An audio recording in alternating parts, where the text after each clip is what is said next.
To all. हमारी जो class है उस पे आज हम बात करेंगे स्टेप्स ऑफ डीएनए रेप्लिकेशन।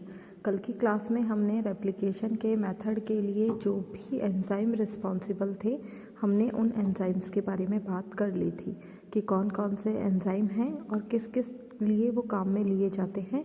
हम उन टॉपिक्स पर बात कर चुके थे। नेक्स्ट हम लोग बात कर रहे हैं कि जो रेप्लिकेशन का प्रोसेस होता है जिसमें डीएनए अपनी सेल्फ कॉपी बनाता है, खुद की कॉपी बनाता है, उसे हम वो मेथड किस तरीके से चलता है हम उस टॉपिक पर आज बात करेंगे। तो जो रेप्लिकेशन की प्रोसेस है हम स्टेप वन से लेकर के और लास्ट स्टेप तक उसे समझने की कोशिश करते हैं कि किस तरीके से रेप्लिकेशन का प्रोसेस हो रहा है। सबसे फर्स्ट है स्टेप वन, जिसमें क्या होगा, इसमें जितने भी डीएनए रेप्लिकेशन की प्रोसेस हमें करनी है उसके अंदर जितने भी न्यूक्लियोटाइड्स यूज़ होंगे उन सभी न्यूक्लियोटाइड्स का एक्टिव होना ज़रूरी है, क्योंकि डीएनए की स्ट्रक्चर में वो सारे न्यूक्लियोटाइड्स जो हैं वो डीएएमपी, जीएमपी इसकी फॉर्म में, इनएक्टिव फॉर्म में पड़े हुए रहते हैं। तो इनको एक्टिवेट करवाना है ताकि हम रेप्लिकेशन की प्रोसेस को स्टार्ट कर सके। तो activation of all the nucleotide D NTPs, तो एनटीपीज की फॉर्म में यानी डी एडेनिन मोनोफॉस्फेटेज मतलब डीऑक्सी गुएनिन मोनोफॉस्फेटेज, देन डीऑक्सी गुएनिन साइटोक्सिन मोनोफॉस्फेटेज और टीएमपी थाइमीन जो इनएक्टिव फॉर्म में है। तो इसे एक्टिव करवाने के लिए हमें क्या करना पड़ेगा, एटीपी प्रोवाइड करवानी पड़ेगी। तो जब एटीपी इनके साथ मिलेगा तो ये डीएएमपी किस में कन्वर्ट हो जाएगा, DATP, deoxy adenosine triphosphate, deoxy guanine triphosphate, deoxy cytosine triphosphate and deoxy thymine triphosphate. तो ये इसका एक्टिव फॉर्म है। तो हमें क्या करवाना पड़ेगा, इन सभी न्यूक्लियोटाइड्स को एक्टिव करवाना पड़ेगा। तो एटीपी हम इसमें ऐड करेंगे, एटीपी यूज़ करेंगे और उसके साथ ही फॉस्फोराइलेज एक एंजाइम है जो इन न्यूक्लियोटाइड्स को एक्टिव करने का काम करता है। तो इन दोनों की हेल्प से ये इनएक्टिव फॉर्म जो न्यूक्लियोटाइड्स की है वो एक्टिव फॉर्म में कन्वर्ट हो जाती है। ये हमारा फर्स्ट स्टेप है। सेकेंड स्टेप में हम क्या करेंगे क्योंकि अगर हम बात कर रहे हैं प्रोकैरियोट्स और यूकैरियोट्स पे, तो यहाँ पर सेकंड स्टेप जो है डीएनए का ओरिजिन पर फोकस कर रहे हैं। तो डीएनए का जो ओरिजिन हो रहा है वो डिपेंड करता है सेल के ऊपर कि हम किस तरीके की सेल के अंदर रेप्लिकेशन प्रोसेस को समझ रहे हैं।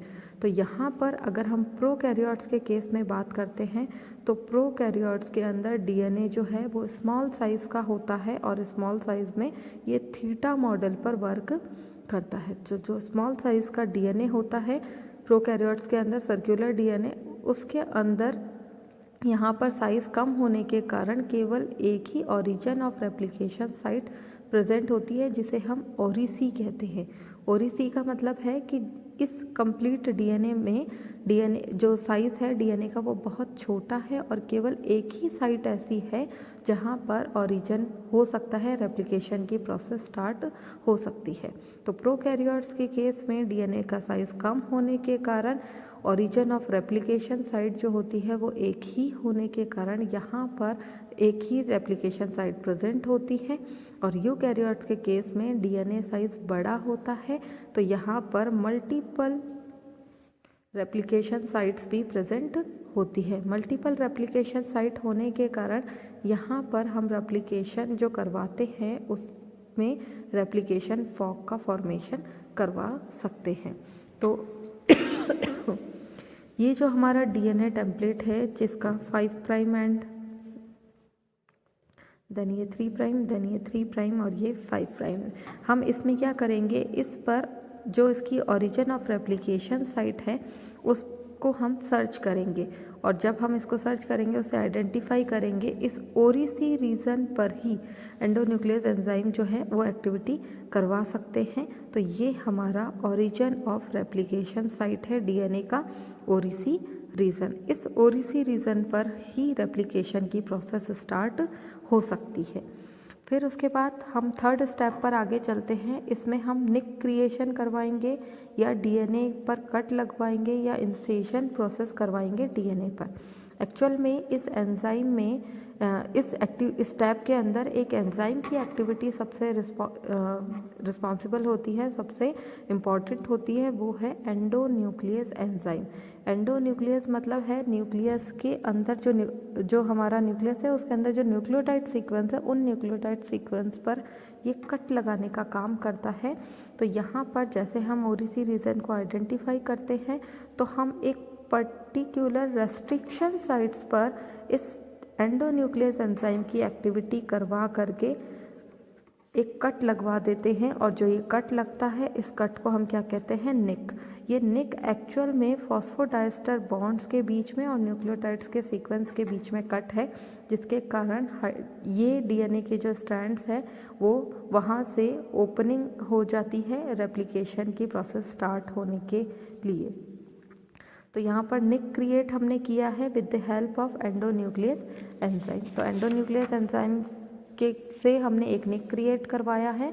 देन स्टेप 4 जो है उसमें क्योंकि अब निक क्रिएट हो गया है, यहाँ पर एक कट लग गया है, अब इस डीएनए पर हमें एक एंजाइम की एक्टिविटी करवानी पड़ेगी, और वो एंजाइम है हमारा हेलिकेज एंजाइम। इस एंजाइम के बारे में हम पहले डिस्कस कर चुके हैं कि हेलिकेज एंजाइम क्या करता है, डीएनए के दोनों स्ट्रैंड्स को अनवाइंड करने का काम करता है। तो ये क्या करेगा, अनवाइंडिंग ऑफ डीएनए, क्योंकि रेप्लिकेशन की प्रोसेस जो होती है वो सेमी कंजर्वेटिव मेथड पर होती है, यानी हाफ पेरेंटल डीएनए होगा और हाफ जो है वो न्यू डीएनए स्ट्रैंड्स होता है जिसका फॉर्मेशन होगा। तो इसके दोनों एंड्स फ्री होने चाहिए। तो ये डीएनए की अनवाइंडिंग कराएगा कौन सा एंजाइम, हेलिकेज एंजाइम। ये हेलिकेज एंजाइम को हम रैप प्रोटीन भी बोलते हैं। एक्चुअल में ये क्या काम करता है कि डीएनए की अनवाइंडिंग करेगा निक वाले एरिया से। जब अनवाइंडिंग कर रहा है तो अनवाइंडिंग करने के कारण एक टेंशन क्रिएट हो रहा है ऊपर की तरफ, और ये टेंशन क्रिएट होने के कारण ये डीएनए जो है ऊपर की तरफ एक नोज बना लेता है, एक तरीके के नोड का फॉर्मेशन कर लेता है। इस स्ट्रेस को, इस टेंशन को हमें रिलीज़ करना होता है, जिसके लिए एक और एंजाइम वर्क करता है। देन हमारा जो नेक्स्ट स्टेप है, इसमें क्योंकि डीएनए का एक नेचर होता है कि वो इंटरकॉइलिंग कर सकता है, और इंटरकॉइलिंग में भी वो सुपर कॉइलिंग करता है, मतलब बहुत ही कॉम्पैक्ट स्ट्रक्चर बना करके डबल कॉइल्ड स्ट्रक्चर बना लेता है। तो इसके लिए हमें एक और एंजाइम जिसको हम कहते हैं एसएसबीपी, एसएसबीपी का फुल फॉर्म है सिंगल स्ट्रैंड्स बाइंडिंग प्रोटीन्स। तो जो सिंगल स्ट्रैंड बाइंडिंग प्रोटीन्स है, इसकी हेल्प से हम ये डीएनए के दोनों स्ट्रैंड जो सेपरेटेड है, अनवाइंड है, इनको इंटरकॉइलिंग होने से रोक सकते हैं। तो ये क्या करेगा, to prevent intercoiling of DNA strands. तो इससे कंट्रोल करने के लिए हम इस एसएसबीपी की हेल्प लेंगे, क्योंकि यहाँ इसका कॉम्प्लीमेंट्री जो है वो यहाँ पर प्रेजेंट है, तो ये तुरंत वहाँ पर बाइंडिंग कर सकता है। तो ये एसएसबीपी जो है वो इन दोनों स्ट्रैंड्स को खींच करके रखता है, पकड़ करके रखता है, ताकि इनकी इंटरकॉइलिंग ना हो सके। जब ये खींच कर रखेगा, पकड़ कर रखेगा, तो इस एरिया पर टेंशन क्रिएट होगा, स्ट्रेस बढ़ता चला जाएगा, जिसके कारण डीएनए डैमेज भी हो सकता है।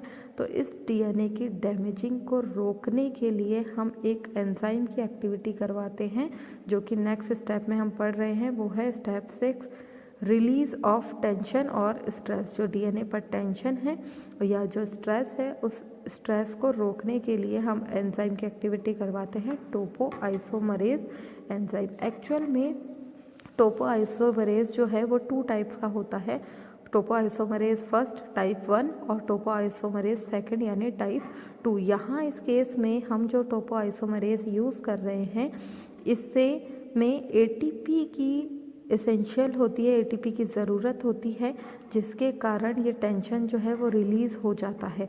क्योंकि टोपोआइसोमरेज सेकंड जो है उसमें एटीपी ज़रूरी है टाइप 2 में, इसीलिए इसका सेकंड नेम जो है वो है डीएनए गायरेज एंजाइम। ये गायरेज एंजाइम क्या करेगा, जो ऊपर की तरफ डीएनए पर टेंशन क्रिएट हुआ है उस टेंशन को रिलीज़ कर देता है, और डीएनए जो है वो एक नॉर्मल टाइप का डीएनए में कन्वर्ट हो जाता है। तो अभी तक हमने देखा कि हेलिकेज एंजाइम की एक्टिविटी हो गई है। उस हेलिकेज एंजाइम ने क्या वर्क किया है, डीएनए के दोनों स्ट्रैंड्स को ओपन कर दिया है। इसके बाद दोनों स्ट्रैंड्स के बीच में इंटरकॉइलिंग ना हो, इसके लिए सिंगल स्ट्रैंडेड बाइंडिंग प्रोटीन ने वर्क किया ताकि दोनों बाइंड ना हो सके। उसके बाद में जो टेंशन क्रिएट हुआ है, उस टेंशन को रिलीज़ करने का काम जो है वो टोपोआइसोमरेज एंजाइम ने किया। देन नेक्स्ट है हमारा 7 स्टेप। 7 स्टेप में क्या होता है, आरएनए प्राइमर का फॉर्मेशन होता है। एक्चुअल में जो डीएनए है, उस डीएनए का जो 3 एंड और 5 एंड है, उस 3 एंड पर हाइड्रोक्सिल ग्रुप होता है। तो जो प्राइमर हम ऐड करेंगे, क्योंकि जो डीएनए पॉलीमराइजेशन की प्रोसेस है, उस पॉलीमराइजेशन की प्रोसेस में डीएनए पॉलीमरेज वर्क करता है, लेकिन वो डीएनए का रेप्लिकेशन का प्रोसेस स्टार्ट नहीं कर सकता, यानी वो डीएनए का सिंथेसिस नहीं कर सकता। इसके लिए उसे एक प्राइमर की नीड होती है, और यहाँ जो प्राइमर ऐड होता है वो प्राइमर में 5 to 8 न्यूक्लियोटाइड सीक्वेंस प्रेजेंट होता है, जो कि कॉम्प्लीमेंट्री सीक्वेंस के साथ में हमारे पास में अवेलेबल होता है। इसकी क्या कैपेसिटी होती है कि ये हमेशा डीएनए के जो 3 प्राइम एंड है उस पे हाइड्रोक्सिल ग्रुप के साथ में जाकर के ही अटैच्ड होता है। तो ये क्या करेगा, ये 3 प्राइम पर जो हमारा हाइड्रोक्सिल ग्रुप है उस जगह जाकर के अटैच्ड होगा और उसके साथ रेप्लिकेशन की प्रोसेस को स्टार्ट कर सकता है। तो यहाँ पर हम आरएनए प्राइमर यूज़ करते हैं।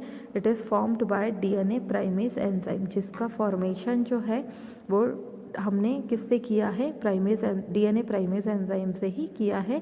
यानी इसमें 50 to 60 न्यूक्लियोटाइड्स का सीक्वेंस, कॉम्प्लीमेंट्री सीक्वेंस प्रेजेंट होता है। ये क्या करेगा, क्योंकि 3 प्राइम एंड पर हाइड्रोक्सिल ग्रुप होता है प्रेजेंट, इसीलिए ये 3 प्राइम एंड पर जाकर के अटैच्ड होता है। लेकिन यहाँ पर इस प्राइमर को एक्टिविटी कराने के लिए एक और एंजाइम की ज़रूरत होती है, जिसे हम कहते हैं डीएनए पॉलीमरेज एंजाइम। इस डीएनए पॉलीमरेज की भी ये प्रॉब्लम है कि ये हमेशा 5 प्राइम एंड से 3 प्राइम एंड पर ही अटैच्ड होता है और डीएनए का सिंथेसिस करता है। तो जब ये प्राइमर हमने ऐड किया है, ये 3 प्राइम एंड पर हाइड्रोक्सिल ग्रुप के साथ ऐड हुआ है, तो ये इसका 5 प्राइम एंड है और ये इसका 3 प्राइम एंड है। तो ये 5 प्राइम एंड पर से 3 प्राइम एंड पर डीएनए पॉलीमरेज इसके लिए अवेलेबल रहेगा। देन ये डीएनए पॉलीमरेज की हेल्प से प्राइमर आगे चल करके डीएनए रेप्लिकेशन की प्रोसेस को स्टार्ट कर देगा। इसके बाद लास्ट स्टेप है synthesis of new DNA strand. तो डीएनए के नए स्ट्रैंड का फॉर्मेशन, जिसमें अभी हमने आपको बताया कि कौन सा एंजाइम की नीड होती है, डीएनए पॉलीमरेज। और यहाँ जो पॉलीमरेज वर्क कर रहा है वो डीएनए पॉलीमरेज 3 है। ये क्या करता है कि ये 3 प्राइम एंड पर जो प्राइमर ऐड हुआ है उसके साथ जाकर के कनेक्टेड होता है और डीएनए के रेप्लिकेशन की प्रोसेस को स्टार्ट कर देता है।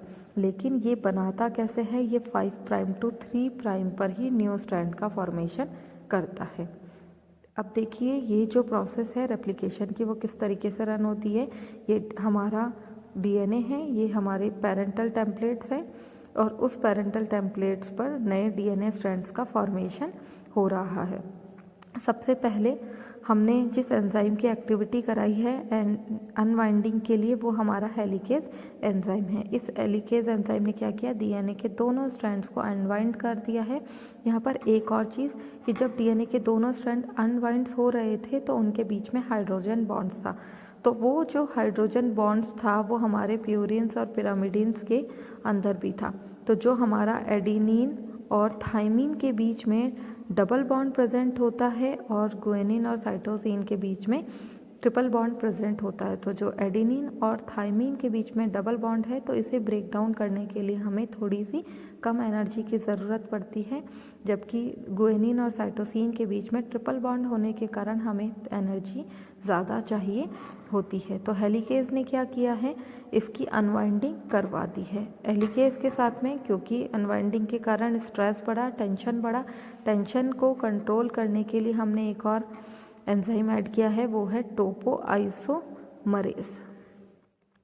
देन ये रेड कलर के आपको डॉट्स दिख रहे हैं, ये हमारी एसएसबी प्रोटीन्स हैं, एसएसबीपी, सिंगल स्ट्रैंड बाइंडिंग प्रोटीन्स ये क्या करती है कि क्योंकि इसका कॉम्प्लीमेंट्री सीक्वेंस यहाँ पर प्रेजेंट है, इसीलिए ये इन दोनों को आपस में कनेक्ट होने से, इंटरकॉइलिंग से रोक करके रखती है। देन हमें पॉलीमराइजेशन का प्रोसेस स्टार्ट करना है। पॉलीमराइजेशन की प्रोसेस स्टार्ट करने से पहले हमें डीएनए पॉलीमरेज एंजाइम खुद से एक्टिविटी नहीं कर सकता है, खुद से डीएनए का सिंथेसिस नहीं कर सकता। इसके लिए इसे क्या चाहिए होता है, प्राइमर चाहिए होता है। तो हम यहाँ पर जब प्राइमर ऐड करते हैं तो ये हमारा आरएनए प्राइमर है। ये कहाँ पर अटैच्ड होता है, ये 3 प्राइम एंड के हाइड्रोक्सिल ग्रुप के साथ ही अटैच्ड हो सकता है। ये इसकी प्रॉब्लम है कि ये इसके साथ ही जाकर के अटैच्ड होता है। अब जब ये इसके साथ अटैच्ड हुआ है तो इसका कॉम्प्लीमेंट्री सीक्वेंस जो है वो यहाँ पर प्रेजेंट होता है, लेकिन ये प्राइमर भी अपने आप आगे एक्टिविटी नहीं कर सकता। इससे भी एक एंजाइम की ज़रूरत होती है जिसे हम कहते हैं डीएनए पॉलीमरेज एंजाइम। ये पॉलीमरेज एंजाइम जो है ये 5 प्राइम एंड से 3 प्राइम एंड पर न्यू डीएनए स्ट्रैंड्स का फॉर्मेशन करता है। तो ये क्या करेगा, ये तुरंत से यहाँ पर जैसे ही प्राइमर के साथ जाकर के अटैच्ड होता है, ये जल्दी जल्दी यहाँ पर इस स्ट्रैंड पर डीएनए का फॉर्मेशन कर देता है, डीएनए का नया स्ट्रैंड बना देता है। क्योंकि इस जगह पर डीएनए इजीली बना है, जल्दी जल्दी बना है, कोई भी गैप नहीं है, इसीलिए इसे हम कंटिन्यूअस स्ट्रैंड भी कहते हैं और ये वाला स्ट्रैंड हमारा लीडिंग स्ट्रैंड कहलाता है। लेकिन जैसे ही डीएनए जो है पॉलीमरेज और प्राइमर 5 प्राइम एंड पर आते हैं तो यहाँ पर हमें बार बार प्राइमर ऐड करना पड़ता है और बार बार डीएनए पॉलीमरेज एंजाइम की एक्टिविटी करवानी पड़ती है, क्योंकि यहाँ पर जो इस डीएनए का स्ट्रैंड सिंथेसिस होना है उसके लिए बड़े प्रॉब्लम आती है, थोड़ा सा कॉम्प्लिकेटेड रहता है। इसलिए हमें again and again primer add करना पड़ता है और डीएनए पॉलीमरेज एंजाइम की एक्टिविटी करवानी पड़ती है। इसीलिए यहाँ पर जो डीएनए का स्ट्रैंड बनता है वो डिसकंटिन्यू फॉर्म के अंदर बनता है, इसीलिए ये डिसकंटिन्यू स्ट्रैंड्स भी कहलाता है और इसे हम लैगिंग स्ट्रैंड्स कहते हैं।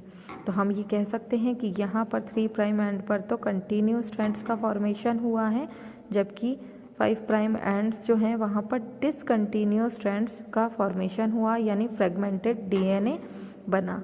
ये जो फ्रेगमेंटेड डीएनए है इसे हम कहते हैं ओकाज़ाकी फ्रेगमेंट्स। ये ओकाज़ाकी फ्रेगमेंट्स हैं यहाँ पर, क्योंकि न्यूक्लियोटाइड सीक्वेंस है लेकिन फॉस्फोडाइस्टर बॉन्ड जो है वो यहाँ पर एब्सेंट है, यहाँ पर निक बना हुआ है। इस निक को फिल करने का काम एक और एंजाइम करता है जिसका नाम है डीएनए लाइगेज। ये डीएनए लाइगेज क्या करता है, ये इस निकिंग को फिल करता है और साथ ही न्यूक्लियोटाइड्स का जो सीक्वेंस है उसके कॉम्प्लीमेंट्री सीक्वेंस के साथ उसे अटैच करने की कोशिश भी करता है। तो इस तरीके से डीएनए के दोनों पेरेंटल स्ट्रैंड्स पर न्यू डीएनए का सिंथेसिस हो जाता है। यहाँ तक हमारे डीएनए रेप्लिकेशन की प्रोसेस कंप्लीट होती है। आज की क्लास के लिए इतना ही, नेक्स्ट हम कल की क्लास में डिस्कस करेंगे।